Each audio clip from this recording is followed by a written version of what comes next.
we are working to learn more after 3 teenagers were shot and killed in the Midlands. It happened yesterday afternoon in Columbia. Our Deanna Winter joins us live in the studio with an update from the sheriff there. Yeah, Tori, Carrie, the Richland County Sheriff's Office says a 17-year-old's in custody tonight. They're charged with 3 counts of murder for that shooting that left 3 teenagers dead and another injured. Investigators say they were called to that scene around 2 yesterday afternoon, and when deputies got there, they found 4 people shot.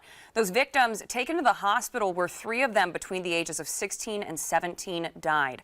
The 4th person was later released from the hospital, and investigators say the motive for this shooting was from an issue several months back. In a press conference today, the sheriff's office speaking about 2 different shootings that happened over the weekend, leaving the sheriff confused and emotional about this violence. Why can't these kids do something else besides just resort to violence and using guns?